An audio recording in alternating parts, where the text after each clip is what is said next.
Mahigit 3,000 pamilya sa Calabarzon, Mimaropa at Bicol Region inilikas dahil sa bagyong Aghon ayon sa DSWD. Lucena City isinailalim sa state of calamity dahil sa lawak ng pinsalang iniwan ng bagyong Aghon. Bahagi ng ginagawang kalsada sa Valenzuela City gumuho dahil sa walang tigil na ulan. Mga inilikas na residente aabuti ng 5 buwan bago makabalik sa kanilang tahanan. In place po yung aming mga steel columns or steel matting.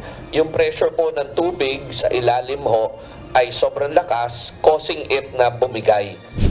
Senate President Francis Escudero nilinaw na hindi sila magkaaway ni Senator Juan Miguel Zubiri matapos palitan sa pwesto. Wala ako nakikitang rason para hindi kami maging maayos ang relasyon. Bagaman magkaiba ang pananaw namin sa ilang mga bagay. Bureau of Quarantine naka-heightened alert ngayon laban sa COVID-19 flirt variant. Mahigpit na screening sa mga pasaherong nanggagaling ng ibang bansa ipinatutupad. Pulis at dating sundalo na nahuling iligal na nagmo-motorcycle escort sinampahan na ng reklamo ng Philippine National Police Highway Patrol Group. Alam mo, yung mga tao talaga natin, I think hindi pa rin natututo, no? And sabi ko nga dito kay HPG Director, we're not so happy.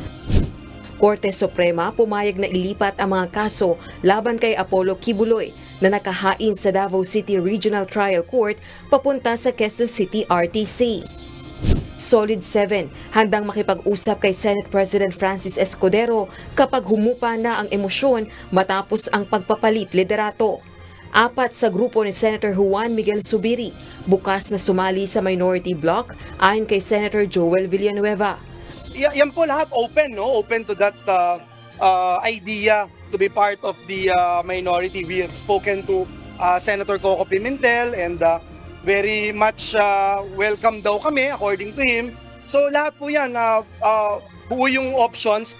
And of course, buhay din yung option to talk to the Senate President and find out how we could be of help. Pangulong Ferdinand Marcos Jr. lumagda agad sa kasunduan ukol sa turismo, agriculture at maritime cooperation pagdating ng Brunei para sa state visit. Suspect sa road rage sa Ayala, Makati City nahuli na. Reklamong murder inihahanda. Na-aresto na po ang bumarel po dito sa isang road rage case sa Makati. The arrested suspect was positively identified by the eyewitness in the actual shooting incident.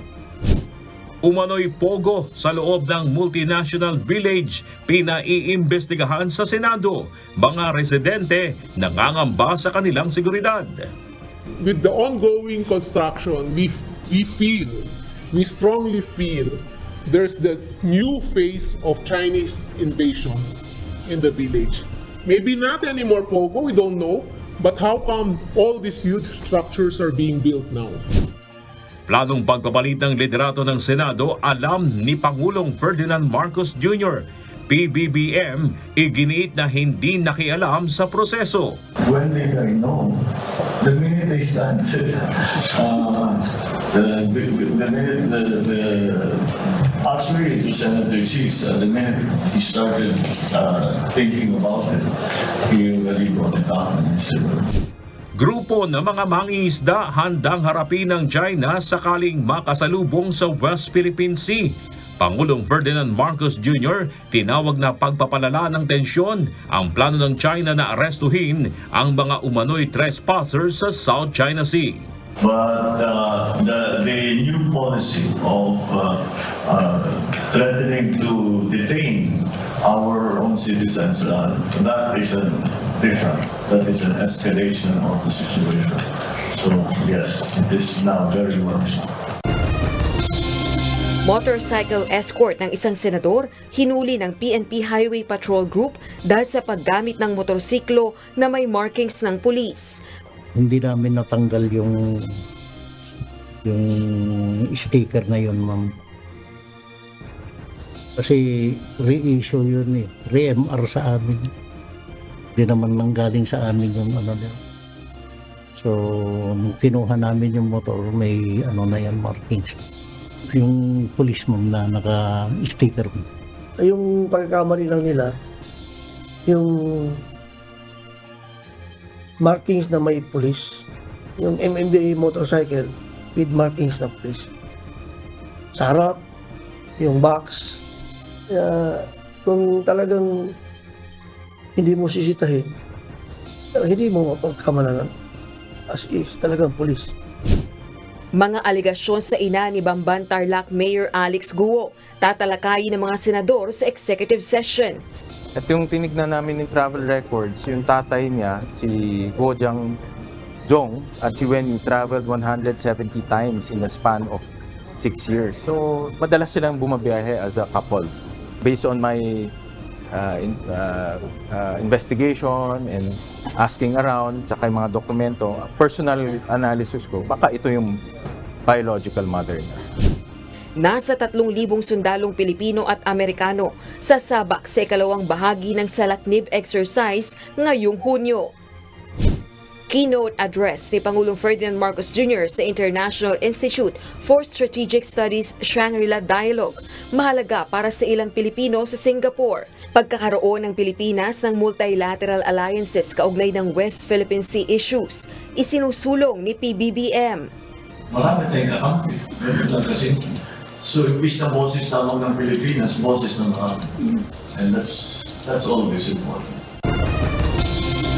Pagpapatibay ng ugnayan ng Pilipinas at Singapore tampok sa pakikipagpulong ni Pangulong Ferdinand Marcos Jr. sa ilang high-ranking officials ng city-state. Solid 7 ng Senado muling mag-uusap kung saan sasali ayon kay Senator Juan Miguel Zubiri. Ilang miyembro handang makipagtrabaho sa kahit kaninong grupo. After the pagkatapos ng bakasyon, mag-regroup po ang Solid 7 and we'll make a decision on the direction that we'll be heading by then. Metro Manila Development Authority dismayado sa pagtrato sa 2 tauhan na nag-escort sa isang senador. Paglagay ng stickers sa escort vehicles, di sinasadya para manlinlang ayon sa MMDA.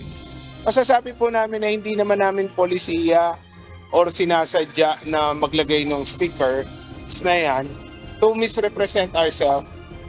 Department of Justice nanindigang mabigat ang dahilan kaya ipinalipat ang kaso ni Apollo Kibuloy sa Quezon City.